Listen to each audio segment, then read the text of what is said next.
मुच्यते। पूर्णस्य पूर्णमादाय पूर्णमेवावशिष्यते।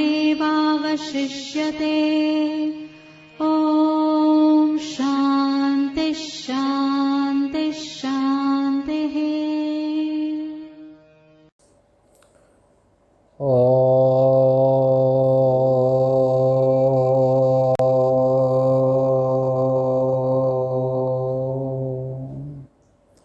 भद्रं कर्णेभिः शृणुयामदेवाः। भद्रं कर्णेभिर्यजत्राः। स्थिरैरङ्गैस्तुष्टुवागुंसस्तनूभिः व्यसेमदेवहितं यदायुः। स्वस्ति न इन्द्रो वृद्धश्रवाः।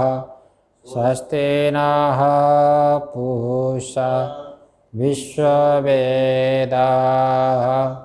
स्वस्ति नस्तार्क्ष्यो अरिष्टनेमिः। स्वस्ति नो बृहस्पतिर्दधातु। ॐ शान्तिः शान्तिः शान्तिः। शङ्करं शङ्कराचार्यं केशवं बादरायणं सूत्रभाष्यकृतो वन्दे भगवन्तौ पुनः पुनः। ईश्वरो गुरुरात्मेति मूर्तिभेदविभागिने व्योमवद्व्याप्तदेहाय दक्षिणामूर्तये नमः। ॐ शान्तिः शान्तिः शान्तिः। ओम।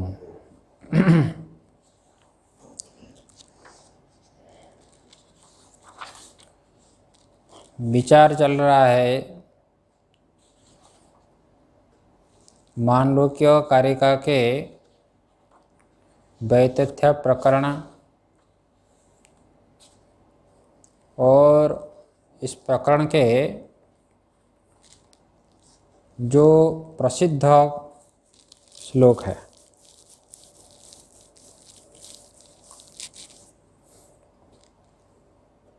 वेदांत का सिद्धांत है। इसमें वेदांत में विवर्तवाद माना जाता है। यहाँ पर विवर्तवाद को कहा जा रहा है। कार्य कारण में क्या है, यहाँ पर विवर्तवाद है। तो ये कारिका का प्रयोजन क्या है? क्योंकि अर्थापत्ति से विरोध बताया। सारा संसार यदि मिथ्या है जागृत पदार्थ, तो फिर ये जागृत पदार्थ जो भेद दिखाई दे रहा है, इसको कौन देख रहा है? फिर कौन जानने वाला है? समझ में ना? सब कुछ यदि मिथ्या हुआ, फिर प्रमाता कौन होगा, प्रमेय कौन होगा, प्रमाण कौन होगा? फिर क्या प्रमाण? भेद नहीं हो सकता, व्यवहार नहीं हो सकता ना। व्यवहार नहीं हो सकता मिथ्या यदि मानोगे तो।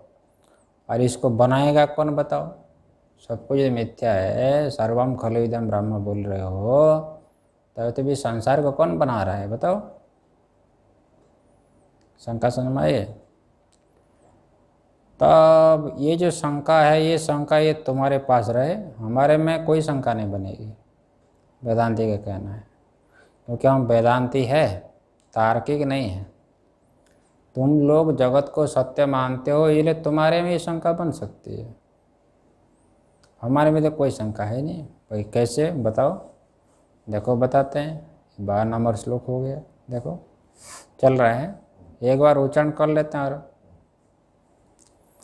कल्पयत्यात्मनात्मानः महात्मा देवः स्वमायया आत्मादेवो समयया स एव बुध्यते भेदा स एव बुद्धते भेदा नीति वेदांत निश्चयः। इति वेदांत निश्चयः। देखो यहाँ पर कहते हैं कि जो कल्पना करता है ना, सृष्टि से पहले कल्पना करनी होती है। तो किसने कल्पना किया जगत की? बोलते आत्मा किया, और कौन किया?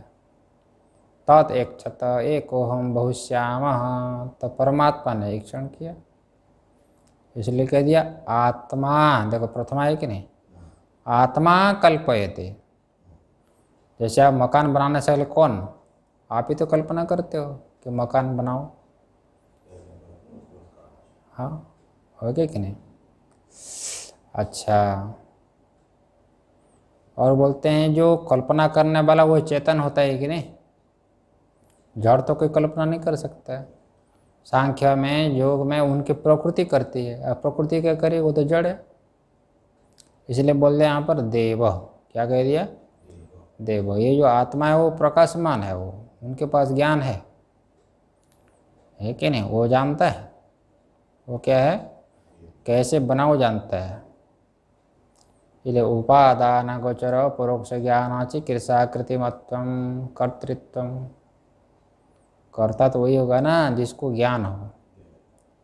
हाँ, यह सर्वज्ञ सर्वविद यस्य ज्ञानमयम तपः, परमात्मा वो सबको जानता है।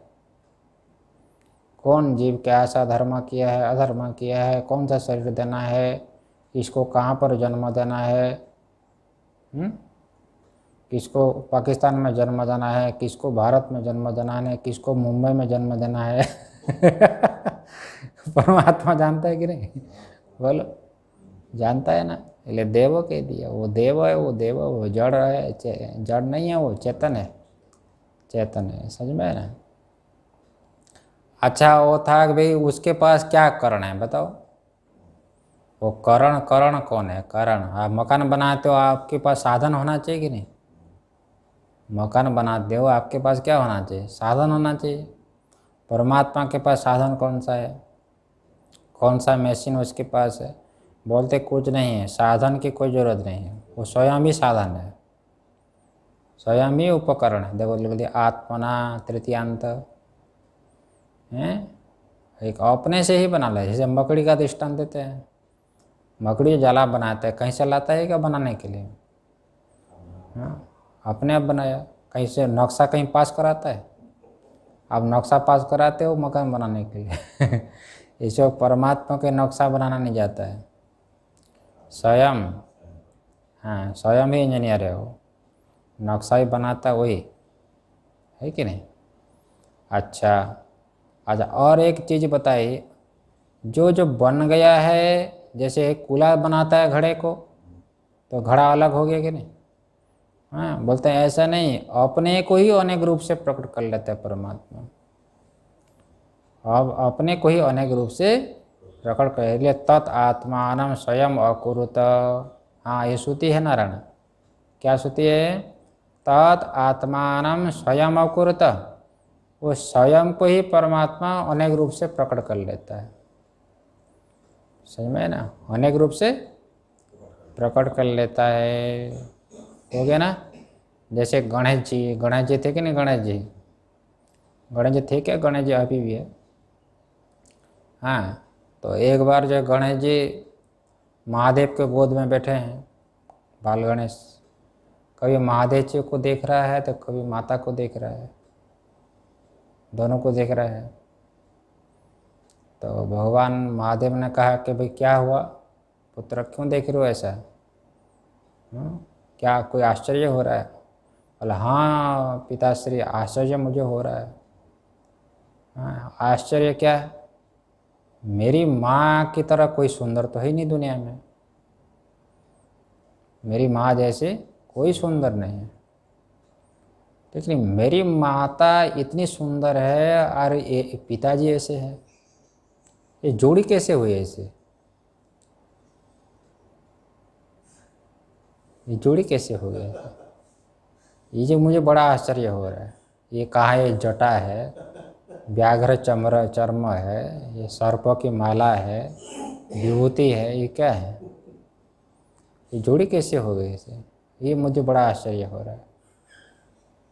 हाँ, तो महादेव तो महादेव ने कहा अच्छा तुझे ये मेरा रूप अच्छा नहीं लग रहा है ना, क्या सुंदर होना चाहिए? हाँ, मेरी माँ सुंदर है तो आपको भी सुंदर होना चाहिए ना। अच्छा ऐसा है तो तुझे सुंदर रूप चाहते हो, तुम सुंदर रूप देखना चाहते हो? हाँ पिताश्री, ठीक है। महादेव ने प्रकट अपने आप को ही बना लिया बहुत सुंदर। महादेव देखो कैसे अपने को ही बस संकल्प करने मात्र से रूप हो गया। संकल्प करने मात्र से रूप हो गया। और फिर देखने लगा, फिर माता जी को देख रहा है, फिर पिताजी को देख रहा है, महादेव को देख रहा है। वो देखा फिर दुखी हो गया, चेहरा उतर गया, बाल गणेश जी का चेहरा उतर गया। हाँ, अब महादेव जी बोले अरे अब क्या हुआ, तुम तो चाहते थे ना, तुम चाहते थे कि मैं सुंदर बन जाऊं, तो सुंदर तो हूँ देखो। कहते ये भी तुमको अच्छा नहीं लग रहा है क्या? बोला ना, ये भी मुझे अच्छा नहीं लग रहा है। क्यों? लेकिन आप ज़्यादा सुंदर हो गए कि नहीं, और ये मैं नहीं चाहता हूँ, मुझे सहन नहीं हो सकता। उसने कहा हाँ ये मातृभक्ति, मेरी माँ से कोई ज़्यादा सुंदर हो ये मुझे सहन नहीं हो सकता, मुझे ये स्वीकार नहीं है। तो फिर आप पहले जैसे थे ऐसे ही बन जाओ फिर आप पहले जैसे थे ऐसे ही बन जाओ। तो ठीक है भाई, ठीक है, जैसे इच्छा तुम्हारी। वो तो भोलेनाथ है ना, सबकी इच्छा पूरी करते हैं, तो तुम्हारी इच्छा ही पूरी हो जाए। फिर भगवान ने जैसे थे ऐसे हो गए। फिर ये देखो संकल्प, कहीं से लाए क्या दोबारा जन्म, क्या वो शरीर, वो आप संकल्प करने मात्र से, कुछ नहीं, अपने को ही संकल्प करने मात्र से पकड़ कर लिया, है ना। तो पहले जो रूप था महादेव का अभी भी वही रूप है, कोई अंतर नहीं है भाई। ये कैसे संभव है भाई? स्व माया, अंतिम क्या बोल रहे, ये अपनी माया से है, माया से है। हाँ अपनी माया से है। अपनी माया कहने से ये जरा समझ के रख लो, वो जो माया, स्व माया मतलब अपनी माया, स्वस्य माया अथवा स्वस्मिन माया, वो माया वो परमात्मा में अधिष्ठान ब्रह्म में कल्पित है। तो कल्पित होने से क्या है कि माया ब्रह्म से अतिरिक्त नहीं है, माया की सत्ता ब्रह्म की सत्ता से अतिरिक्त नहीं होती है, क्योंकि अध्यस्त है ना, माया अध्यस्त है, कल्पित है। इसलिए कल्पित पदार्थों को जो सत्ता है देता है वो अधिष्ठान देता है। ये सर्प को जो सत्ता है वो रस्सी देती है। पर्दे में जो चित्र है वो चित्र को सत्ता पर्दा देता है। इसलिए माया को सत्ता तो है परमात्मा देता है, वो प्रकाशित भी करता है ना। लेकिन ये जो कल्पना परमात्मा करता है एको हम बहुश्याम, लेकिन माया के बिना कल्पना नहीं कर सकता है, ये भी है। जैसे आप मन के बिना आप क्या करोगे बताओ भाई, ये मकान बनाओ, ये करो, ये करो, है ना। मन के बिना तो कुछ नहीं कर सकते आप, चाहे अशुभ संकल्प करो चाहे शुभ संकल्प करो, है ना। संकल्प तो मन से ही होता है, ठीक जिस प्रकार आपका, ठीक उसी प्रकार से परमात्मा में जो संकल्प होता है वो माया से होता है। लेकिन माया और माया से होने वाला जो संकल्प है वो दोनों को सत्ता, दोनों को प्रकाश तो हो वो आप ही करते, परमात्मा ही करता है। जैसा मन को, मन से संकल्प को आप ही प्रकाशित करते हो, नहीं सत्ता देते हो, इसमें परमात्मा में आगे। इसलिए स्वमाया बोल दिया। और जानता कौन है इस संसार को बताओ? ये था ना, बोलते हैं आप ही जानते हो और कौन जानता है। जैसे मन को और मन के संसार को कौन, आप जानते हो कि नहीं। ठीक इसी प्रकार से वही परमात्मा माया को भी जानता है, माया के संसार को भी जानता है, माइक पदार्थ को वही जानता है। वही जानता है कि नहीं।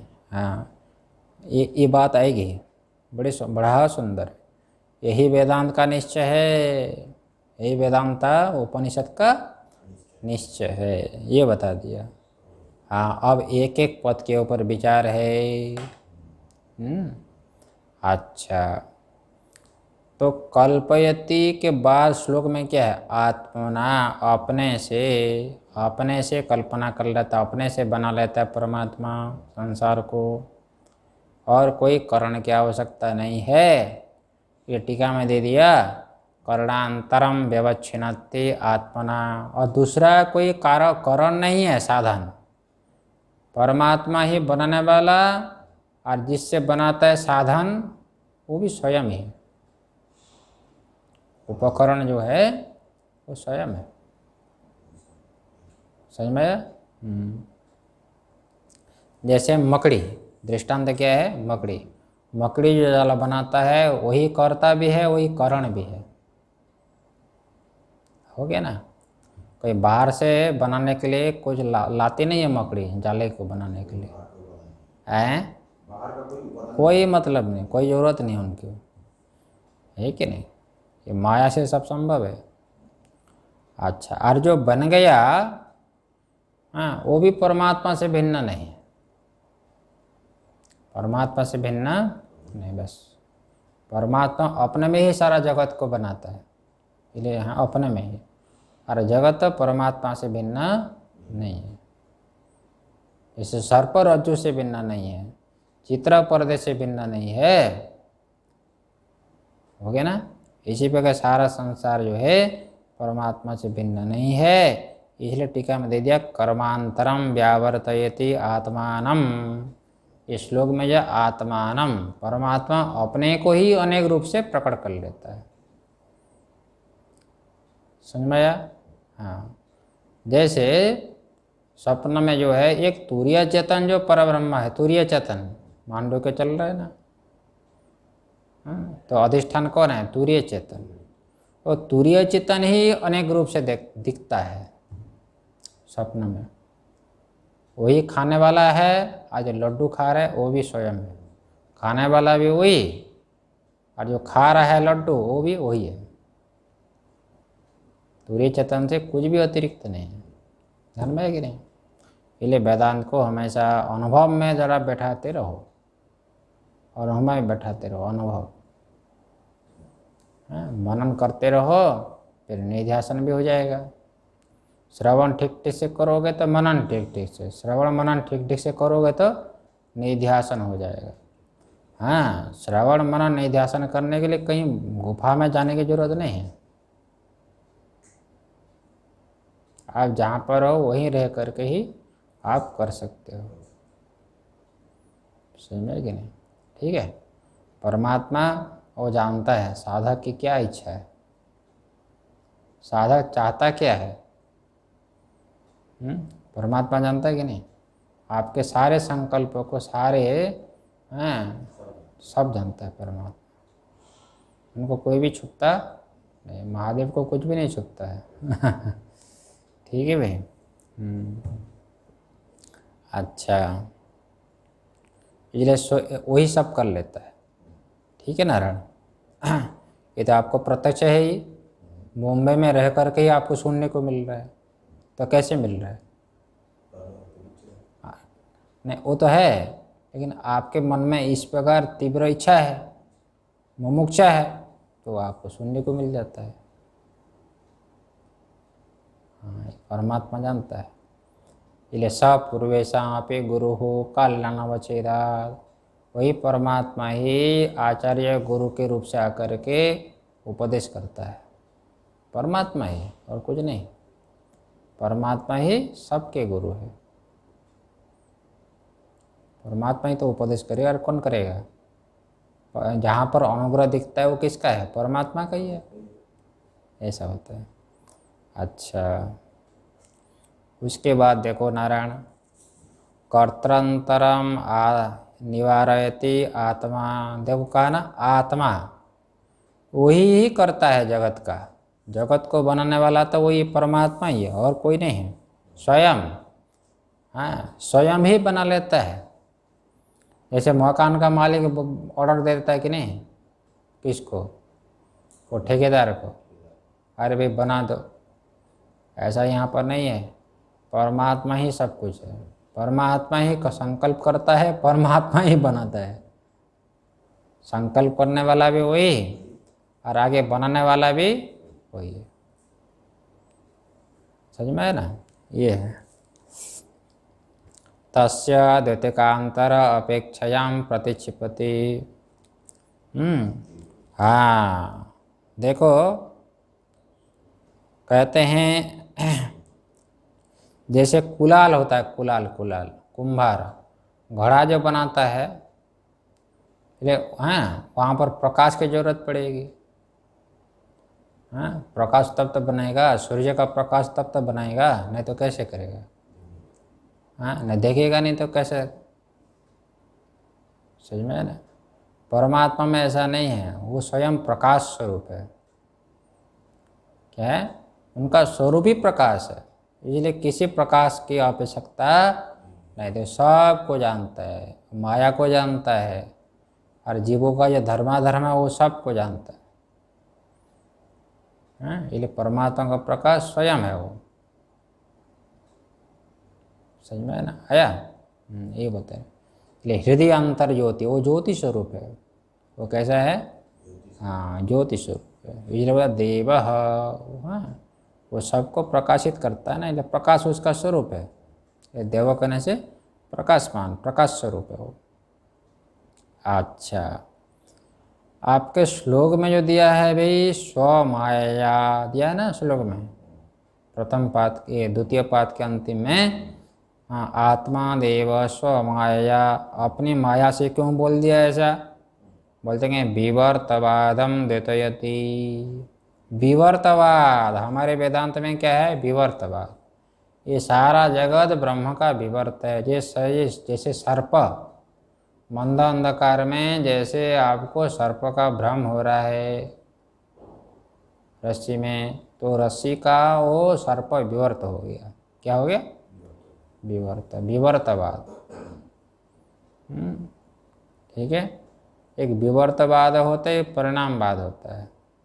जानते हैं, आरंभवाद कणभक्ष पक्ष, संघातवादस्तु भदंत पक्ष, सांख्यादि पक्ष परिणामवाद,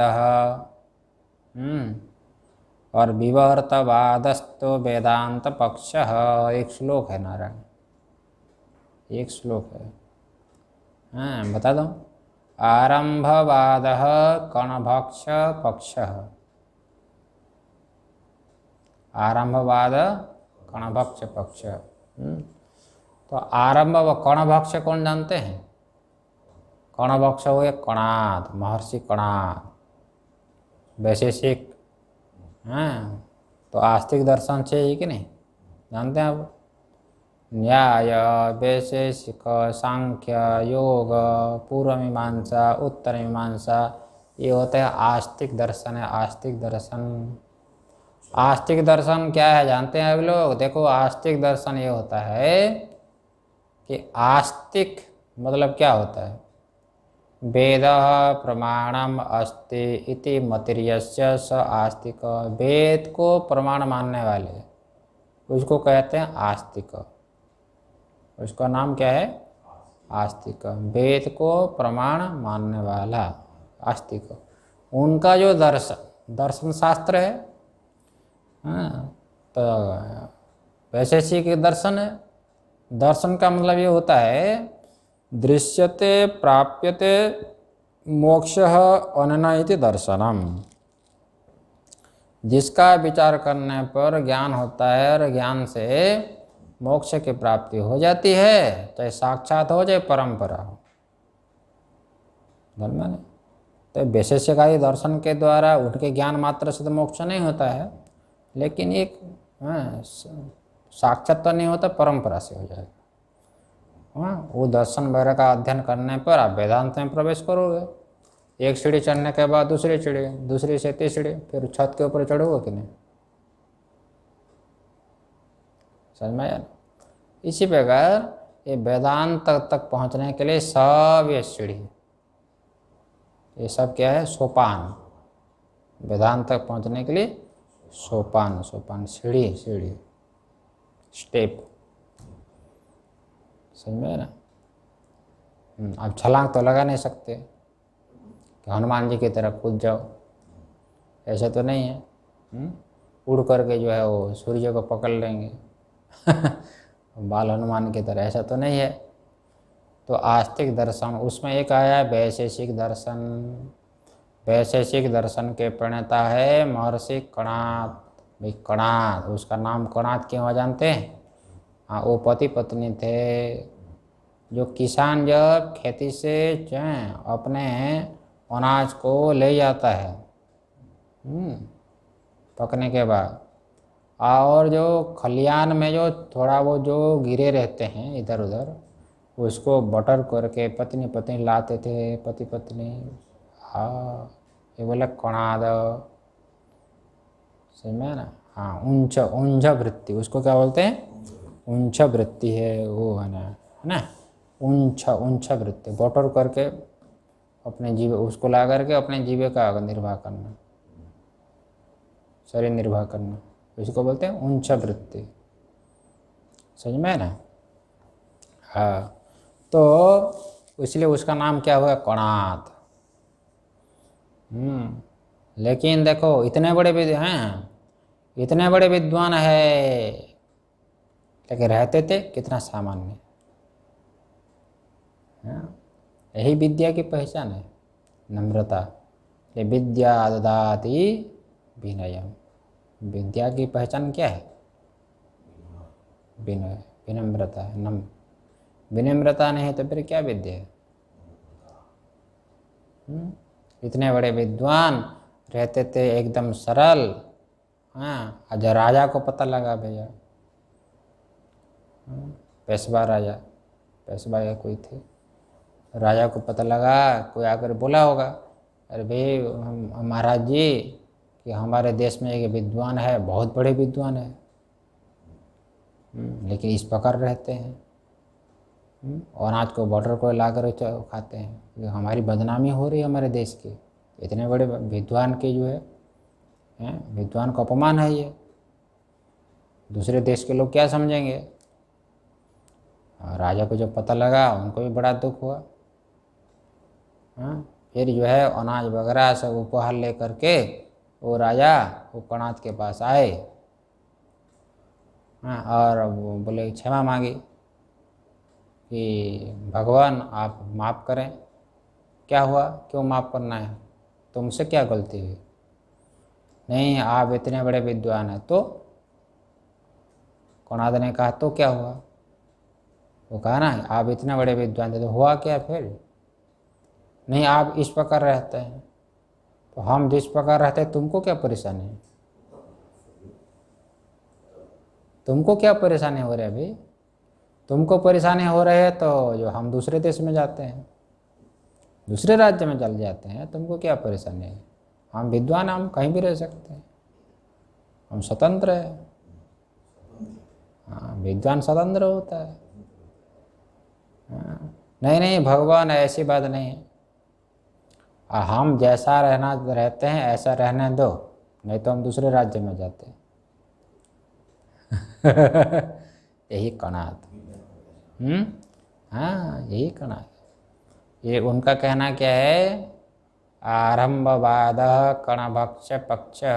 उनका कहना है कि भी आरंभ है, ये घट जो है ना, मिट्टी का आरंभ है, मिट्टी का। हाँ, घट पहले नहीं था, घट पहले नहीं था, ये मानता असत्कार, ये बात उनका। ठीक है नारायण। ये सारा जगत जो है परमाणु से उत्पन्न है। पृथ्वी जल तेज वायु की जो परमाणु होते हैं ना, उस परमाणु के संयोग से सारा जगत बन गया। ऐसा मानते हैं लोग। तो और दूसरा एक होता है आरंभवाद कणभक्ष पक्ष संघातवादस्तु भदंतज। बुद्धों का जो सिद्धांत है ना वो संघातवाद है। ये परमाणु का समुदाय हो गया तो ये बन गया संघातवाद है, उसमें ज़्यादा क्या विचार करना। और सांख्यादि पक्ष परिणामवाद, एक परिणामवाद होता है। सांख्य सिद्धांत है। सांख्य सिद्धांत किसका है? सांख्य सिद्धांत महर्षि कपिल का है। और योग है जो है हाँ पतंजलि है। उनका कहना भी देखो ये प्रकृति का परिणाम है। ये सारा संसार क्या है? त्रिगुणात्मिका जो प्रकृति है उसका परिणाम होता है, उसका परिणाम है। अच्छा, परिणाम क्या है नारायण? परिणाम ये होता है यस तात्विको अन्यता भाव परिणाम उदीरितः, ये होता है जो तात्विक होकर के कारण से कार्य भिन्न रूप से भासे, उसका नाम होता है परिणाम। जैसे घड़ा हो गया मिट्टी का परिणाम है, ये दही है दूध का परिणाम है। समझ में कि नहीं? इसको बोलते हैं क्या? परिणाम। इसका नाम होता है परिणाम। समझ में ना? और दूसरा भी एक लक्षण करते हैं परिणाम का, समान सत्ता का उपादान समसत्ता का कार्यापत्ति ही परिणाम। उपादान समसत्ता का कार्यापत्ति, उपादान की जो सत्ता है कार्य के भी वही सत्ता हो तो उसको कहते हैं परिणाम। मिट्टी की सत्ता है व्यवहारिक और घट की सत्ता भी व्यवहारिक, तो मिट्टी का परिणाम हो गया घड़ा। ये परिणाम होता है, ये प्रकृति का ही परिणाम सारा जगत।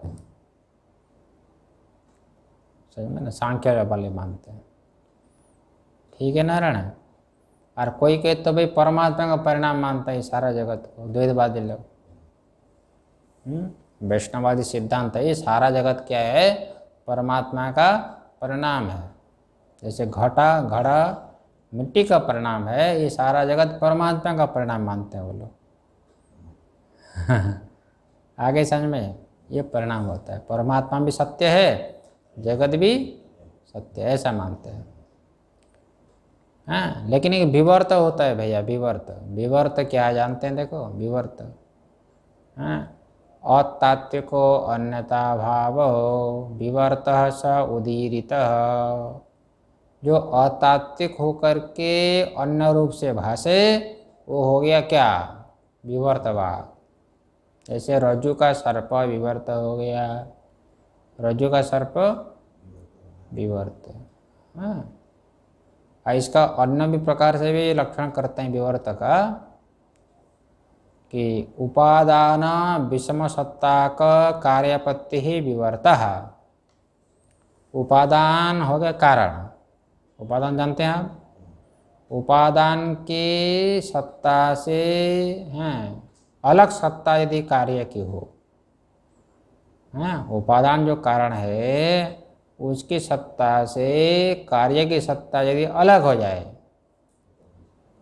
जैसे रज्जु से सर्प हुआ। रज्जु क्या है? व्यवहारिक है, सत्य है, व्यवहारिक सत्ता है नहीं। और सर्प क्या है? प्रातिभाषिक है, तो समान नहीं ना सत्ता। इसलिए रज्जु का सर्प विवर्त हो गया। ये सारा जगत ब्रह्म का विवर्त है। माया का भले ही परिणाम मानो, माया का ये जगत परिणाम मानो, समझ में है ना? लेकिन ब्रह्म का तो ये विवर्त है, क्योंकि अन्यता है ना ये, और अतात्विक है। अतात्विक होकर के भाष रहा है ना। अतात्विक वास्तविक तो नहीं है, सत्य नहीं है, मिथ्या है। श्रुति कहती है नेह नानास्ति किंचना, ये श्रुति बोलती है, ये विवर्त है। इसलिए यहाँ पर लिख दिया कि स्वमाया, जब श्लोक में कहा ना ये स्वमाया, अरे जगत जो है परमात्मा के माया से है। इसलिए माया से जो भासेगा उसको क्या कहोगे? विवर्त कहा जाएगा, क्योंकि रज्जु का अज्ञान होने पर आपको सर्प भासता है। रज्जु है अधिष्ठान, अधिष्ठान का सामान्य ज्ञान तो है यह करके, लेकिन ये रसी है करके विशेष ज्ञान नहीं होता है। हाँ, इसलिए तो सर्प का भ्रम होगा ना, तो कैसे होगा? रस्सी का सामान्य ज्ञान हो यह करके, और विशेष ज्ञान ना हो, ये रज्जु है। रज्जुत्वेन ज्ञान नहीं हो रहा है, लेकिन इदमत्वेन ज्ञान हो रहा है, इसलिए सर्प का भ्रम हो रहा है या? इसलिए ब्रह्म का ज्ञान भी सबको हो रहा है, अस्थि के रूप से हो रहा है। हाँ, लेकिन विशेष रूप से नहीं होता है, विशेष रूप से नहीं होता है। इसलिए ये सारा जगत है, हाँ, ये भास रहा है, ये ब्रह्म का विवर्तमान है, माया से भास रहा है। क्या भास रहा है? माया से भास रहा है भैया। भगवान भाष्यकार भी कई जगह पर उदाहरण दिया है, हाँ, कई जगह पर उदाहरण दिया, कई जगह पर उदाहरण दिया। तो बड़ा विलक्षण, बहुत विलक्षण दिया है ना। तो वो क्या हुआ कि एक जो है जादू दिखाने वाला, माया दिखाने वाला वो माया दिखाता था। एक दिन राजा ने कहा भी ऐसी माया दिखाओ जो हम पहले कभी ना देखी हो। विलक्षण का क्या, रोज रोज दिखा रहे हो, रोज रोज, हाँ ऐसे दिखाओ। तो उसने कहा ठीक है महाराज, है ना। तो एक दिन आ गया और बोला कि जो मैं स्वर्ग से आया हूँ, या इस बगैर रूप बना लिया अपने को, और राजा के पास बोला मैं तो स्वर्ग से आया हूँ, समझ में ना। हाँ, स्वर्ग से आया हूँ। तो जो है, हाँ, इसलिए जो है क्या करो फिर, क्या करो, हाँ, क्यों आए हो? उसने कहा कि देखो कि वहाँ पर स्वर्ग में चढ़ाई हो गई, असुरों की चढ़ाई हो गई, असुरों की चढ़ाई हो गई, ठीक है। तो फिर आए हो मेरे पास क्यों? आपके पूर्वज लोग जो है बड़े शूरवीर थे, हाँ, देवताओं के भी जो है सहायता किए थे, आप भी सहायता करो कुछ। तो सोच में पड़ गया राजा, अरे हमारे पास शक्ति ही नहीं है, पहले हमारे पूर्वज लोग भले ही लड़ते थे, हमारे पास क्या शक्ति, असुरों के साथ हम कैसे लड़ेंगे, नहीं लड़ सकते। हाँ, तो वो तो दूत चला गया। फिर जो एक सिपाही आ गया, सिपाही आ गया तो कहा कि भगवान मैं तो सिपाही हूँ आपका। हाँ, वो वही जादूकरी स्वर्ग का दूत बन कर आया, वही सिपाही बन कर आया। हाँ, वो बोलता है कि भगवान, हाँ मेरे पास एक शक्ति है। हाँ, राजा ने कह दिया भैया हम यहाँ से जाएंगे कैसे, हमारे पूर्वज लोग थे शक्ति वाले थे, इसलिए वो जाते थे उस स्वर्ग, तो हम के जाएंगे कैसे? वो सिपाही ने कहा देखो मैं जा सकता हूँ भगवान, मैं ऊपर जा सकता हूँ, रस्सी से चला जाऊँगा, मैं रस्सी फेंक दूंगा चला जाऊँगा, मैं चढ़ करके चला जाऊँगा। हाँ, ऐसा बोल दिया उसने। हाँ, तो लेकिन मेरे पत्नी है, वो पत्नी कहाँ रहेगी, जाऊँगा कब लौटूँगा क्या होगा पता नहीं। हाँ, मेरी पत्नी है, तो अब मैं आपके पास छोड़ रहा हूँ, तब तक आपके पास ही रहे, यहाँ पर आपके महल में रहे। तो राजा ने कहा ठीक है। हाँ, तो फिर जो है सबके सामने ही रस्सी ऐसे फेंक दिया, ऊपर फेंक दिया तो स्वर्ग तक रस्सी पहुँच गई। हाँ, फिर तलवार ले करके हाथ साथ में जो ऊपर चढ़ाओ। तो राजा लोग सब देख रहे हैं भैया, ये तो विलक्षण है, उनको पता नहीं है कि ये वही है, ये समझ में ना, वही पता नहीं है कि वही जादूगर है, समझ में ना। वो बोल दिया ना समय आने पर मैं दिखाऊंगा, है ना। तो फिर जो है चला ऊपर चढ़ गया, तो घमासान युद्ध हुआ देवताओं की ओर से असुरों के साथ घमासान युद्ध हुआ। हाँ, तो तलवार की आवाज़ भी जो है वो बिजली भी चमक रही है ऊपर। हाँ, घमासान युद्ध।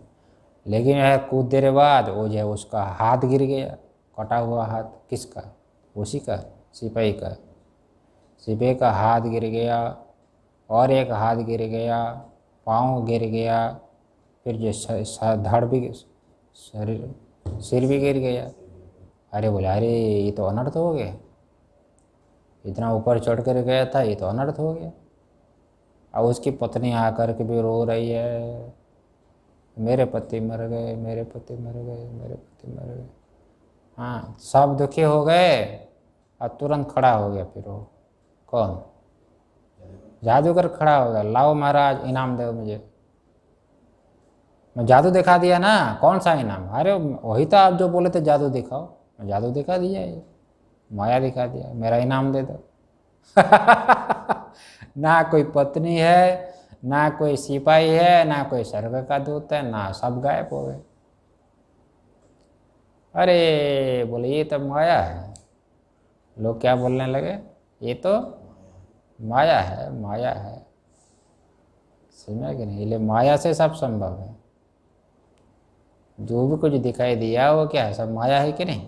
सब विवर्त है। वहाँ सब क्या? विवर्त है। अधिष्ठान का सब कुछ विवर्त, इसलिए बोल दिया स्वमाया। हो गया नारायण? इसलिए बोल दिया। अच्छा आगे देखो लो, है ना। सर्वस्य मिथ्यात्वे अपि मायया विकल्पित भेद अनुरोधेन कर्तृत्वादि व्यवस्था सिद्धति इति भाव। हाँ ये समझ लो। हाँ वो था ना, वही सब कुछ मिथ्या है तो भी बनाएगा कौन? बनाने का साधन कौन होगा? हैं, फिर कर्म कौन होगा? ये व्यवस्था कैसे बनेगी? कर्ता कर्म करण की व्यवस्था कैसे बनेगी बताओ? उसका उत्तर ही कि अरे भी सब कुछ मिथ्या होने पर भी माया के द्वारा भेद हो जाएगा कि नहीं? क्या माया के द्वारा भेद हो जाएगा? क्या आपत्ति है? इसलिए माया से सब सारे के सारी रचना है। जैसे आपके निद्रा दोष से सबकी सब रचना है। एक तुरीय चेतन ही सत्य है वहाँ पर सपना में, तुरीय चेतन ही सपना। बस मकान बना रहा है, मकान बनाने वाला भी वही है, मकान बनाने का साधन भी वही है कि नहीं? और जो मकान बन गया वो भी वही है। हो गया ना? इसी प्रकार लड्डू बनाने वाला भी वही, और लड्डू का जो सामान है खोआ वगैरह वो भी वही है। हो गया कि नहीं? और लड्डू भी वही है, कर्ता कर्म करण सब। उड़ने के बाद क्या है? कुछ भी रहता है, तुरीय चेतन ही सत्य है। स्वप्न का दृष्टा दृक्। हो गया? ये तात्पर्य यहाँ पर भी ऐसे ही समझ लो। इसलिए सारे की सारी व्यवस्था हो जाएगी, कोई आपत्ति नहीं है। अच्छा उसके बाद जो श्लोक में था ना, देखो नारायण, स एव बुद्धते वेदान, ये था ना। और ये काहे के लिए? एक अर्थापत्ति बता दिया। सब कुछ यदि मिथ्या है, ब्रह्म से अतिरिक्त कुछ भी नहीं है, तो व्यवहार की कैसे होगी उपपत्ति? कौन सा व्यवहार? प्रमात्री प्रमाणादि व्यवहार अनुपत्ति प्रत्याह। देखो कौन प्रमाता होगा? जानेगा कौन? किसको जानेगा? कैसे जानेगा? जानने का साधन कौन? नहीं समझ में आया? क्यों भाई? सब कुछ यदि ब्रह्म है, ठीक है, ब्रह्म साथी तो कुछ भी नहीं है, सब कुछ मिथ्या बोल रहे हो ना, तो फिर जानेगा कौन? किसको जानोगे? किस कारण से जानोगे बताओ? ये था ना अर्थापत्ति। अर्थापत्ति के साथ विरोध हो जाएगा, बोलते सब व्यवहार बन जाएगा। ये तो हम वेदांती है ना, है कि नहीं? इसलिए जो बनाता है वही देखता, और क्या है? सपने के संसार को आपने बनाया और देखता कौन है? कौन प्रकाश है? आप ही। हाँ आप ही है। हाँ ये जरा समझने की बात है। बनाने वाला भी वही और देखने वाला भी वही होता है। ऐसा होता है। मन को भी आप देख रहे हो, मन के संसार को भी आप ही देख रहे हो, और क्या है? समझ में आया कि नहीं? ये जरा समझने की बात है। ठीक है,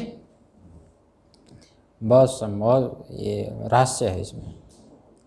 ठीक है ना। इति वेदांत निश्चय ऐसा बोल दिया था, श्लोक में था ना। इसके ऊपर एक पंक्ति ले लो, सहमत हो गया।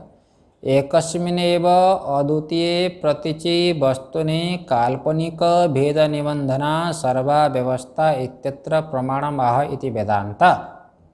एकस्मिन्नेव अद्वितीय प्रतीचि वस्तुनि, जो एक अद्वितीय जो प्रत्यक्ष स्वरूप आत्मा है वस्तु, हाँ तो बोले कि दिया एक अद्वितीय जो प्रत्यक्ष स्वरूप ब्रह्म है, अधिष्ठान, हैं सदरूप, सदैव सम्य इदमग्रासी, जो छांदोग्य में कहा गया, एक एवं अद्वितीय, वही प्रत्यक्ष स्वरूप आत्मा है, अधिष्ठान, जैसे पर्दे की तरह।